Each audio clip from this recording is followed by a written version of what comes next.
So what does that mean? It just means that your DNA can unlock the answers on how sensitive you are to carbohydrates. So what can you actually do? Let's actually give you an action step for you to walk away with after this episode. If you are sensitive, or if you know your genetic response and you are sensitive to carbohydrates, or you're following a low carbohydrate plan matched to your DNA, then you want to eat carbohydrates when you are sensitive to insulin.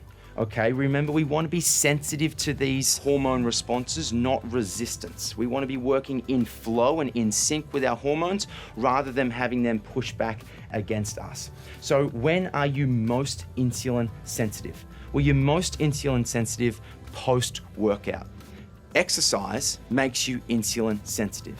Post-workout, your body is craving for carbohydrates. Your body wants to absorb and take in as much carbohydrates as you can to replenish the muscle and the liver glycogen stores that you burnt during exercise. So that is one time where you would want to have a higher or a heavier carbohydrate meal. The other time that you want to have a higher or heavier carbohydrate meal when you are insulin sensitive is when you are fasting, when you break your fast. So fasting, as we know, also creates insulin sensitivity. So when you break your fast, if you are sensitive to carbohydrates, that is going to be a great time for you to have a little bit of a higher carbohydrate meal. A not so good time for you to have a higher carb meal if you're sensitive to carbohydrates is before bedtime.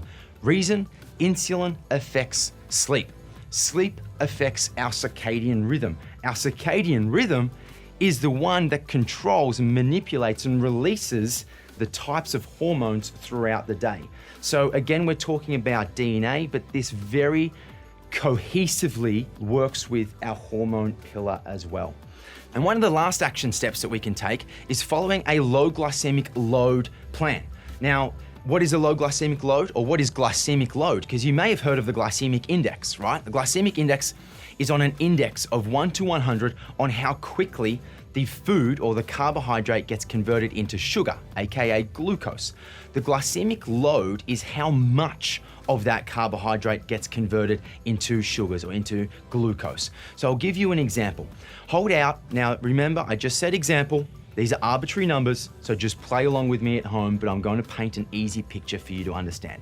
Hold out your index finger for me. In this example, this is 100 grams of white potato for a glycemic load score of 15. Now I want you to hold out your 3 fingers. So you've got your index, you've got your middle, and you've got your ring finger holding out. Okay. In this example, this is 100 grams of sweet potato for the same glycemic load score of 15.